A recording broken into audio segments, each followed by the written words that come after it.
পদবীর ইতিহাস। চট্টোপাধ্যায়, মুখোপাধ্যায়, দাস, মণ্ডল, সাহা, এরকম আরো পদবী রয়েছে, কিন্তু আপনি কি জানেন আপনার পদবীর ইতিহাস কি?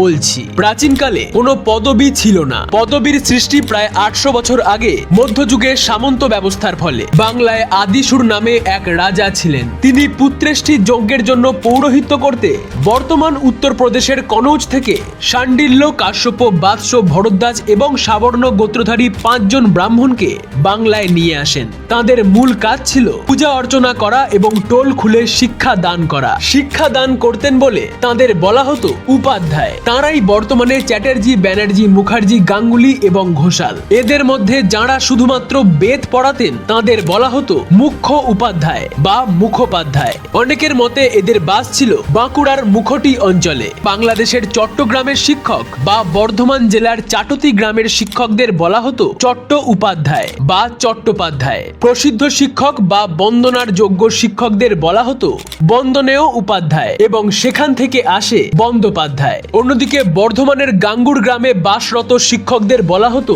গঙ্গাকুলিক এবং সেখান থেকে আসে গাঙ্গুলি বা গঙ্গোপাধ্যায়। এবং বীরভূমের ঘোষ গ্রামের উপাধ্যায়দের বলা হতো ঘোষাল। অন্যদিকে ভট্টাচার্য এবং চক্রবর্তী এই দুই পদবী ছিলই না, এগুলো ছিল আসলে উপাধি। যে সমস্ত ব্রাহ্মণরা মীমাংসা এবং ন্যায়শাস্ত্রের পণ্ডিত ছিলেন তাদেরকে ভট্টাচার্য উপাধি দেওয়া হতো এবং চক্রবর্তী উপাধিটি ছিল তৎকালীন ভারতের স্বাধীন সম্রাটদের, যেমন চক্রবর্তী সম্রাট অশোক। এবার সেই সমস্ত সম্রাটদের পরিবারে যারা পারিবারিক পুরোহিত ছিলেন তাদেরকে উপাধি দেওয়া হতো চক্রবর্তী। আপনার পদবী কি তা জানাতে ভুলবেন না এবং আপনার পদবী নিয়েও ভিডিও আসবে, তাই ফলো করে রাখুন।